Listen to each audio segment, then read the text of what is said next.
It's time for some more experiments with the cosmic egg inspired effects, or rolling fabric and then tying it. I'm going to push the extremes and see how much detail I can put in the front, and on the back I'm gonna not put a lot of effort into it at all. I'm just gonna roll it and then not tie it very much. When I'm playing with new techniques, I like to push the limits and see how much effort is worth it, because you could spend 27 hours doing really intricate stuff on a tie-dye shirt, but at some point you cross the threshold of what is actually worth doing. So I'm gonna see if the amount of tying I did on the front was worth it. So anyway, to start off, I'm just using these little sewing clips to keep the roll tight while I work on the different sections. I'm just trying to roll it tight and neatly, and in the previous demonstration I rolled it all the way through the sleeve, but on this one I'm going to try to do more of the emblem style where the egg shape is on the front. So I'm just rolling it in the shape of an egg, an oval. And then I start off with a tiny little nub at the top near the neckline, and I'm wrapping my artificial sinew around the nubby. And then I realized I should be showing you what I'm doing from my point of view. That would be more helpful.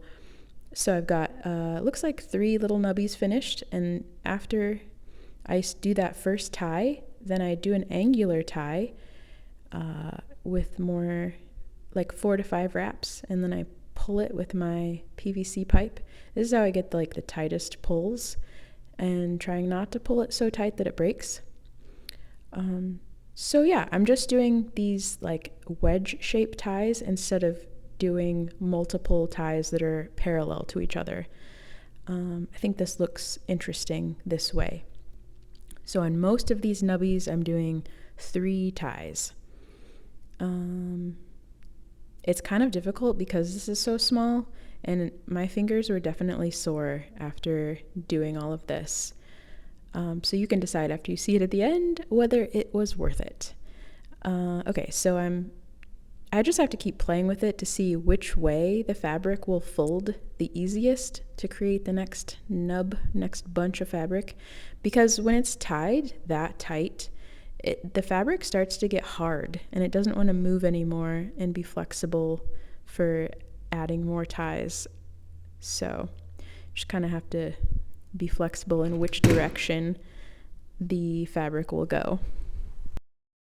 The shirts that I like working with are 95% cotton and 5% spandex, and usually I do geode style. The reason I like these is because the 5% spandex makes it easier to get crisp lines with the artificial sinew. So it's great for this because it helps the lines to be clean, but it also lets color seep under the ties if you dye it starting dry. But I find like the stretch in the shirt makes it difficult to get a clean fold for like a mirrored effect across the shirt. I think the shirts that are 100% cotton and a little thicker and stiffer, those are probably easier for getting better symmetry. Okay, so I just keep doing the little nubbies, and after I get this all finished up, I'm going to ice dye this the same way that I ice dyed in the previous demonstration of the Cosmic Egg Inspired tutorial. You can use whatever dye method you like: liquid dye, ice dye, hot water immersion, cold water. I like cold mist when you don't have any ice. That's a good replacement. But I'm going to do ice dye because I'm really enjoying the results these days from that. So I start off with the dry shirt. It's not been pre-soaked in soda ash, and then I put some black on top of there, some ice, and then more colors, and then I sprinkle soda ash on top of all of that, and then I let it melt. So we're getting down to the last little nubbies, and I try to tie those really small, and that's what the front looks like. I flipped it over, and now I'm rolling the back. I've gotten the hang of how to do that a little faster now with the clips, and it's going pretty smoothly. And the clips are definitely helpful.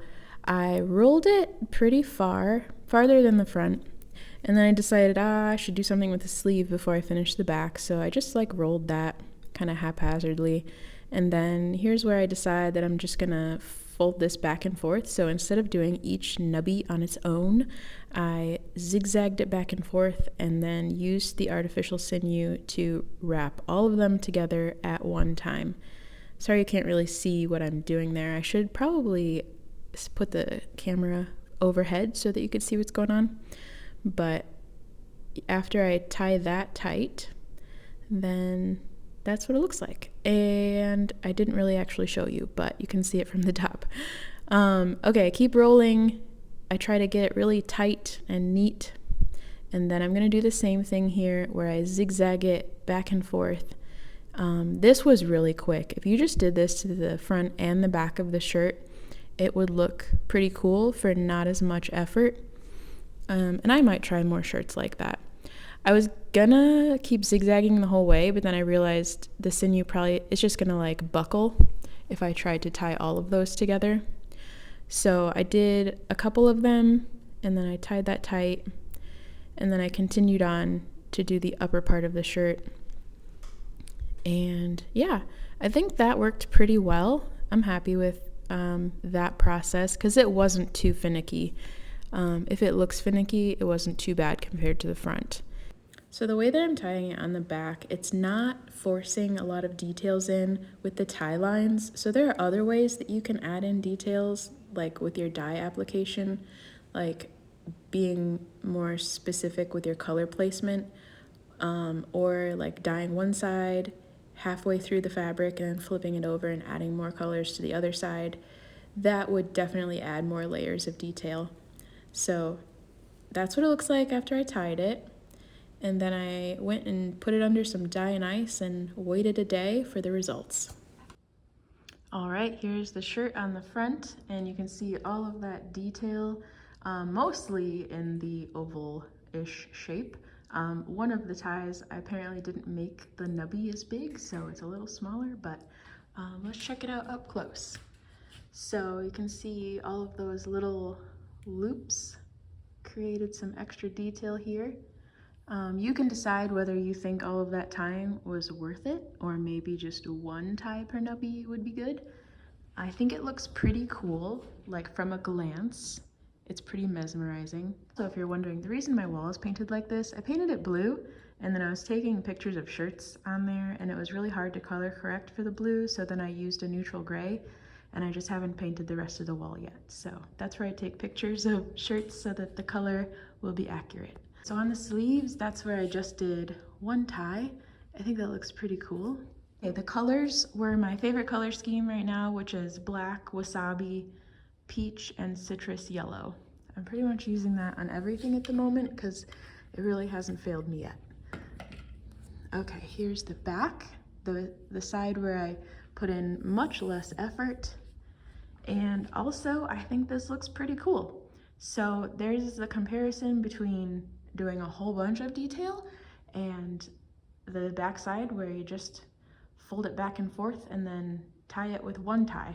So when you're ice dyeing, you can get some really nice effects with like yellows and blues and greens seeping farther than the oranges and the pinks. So it makes for some beautiful results. I'm happy with the shirt.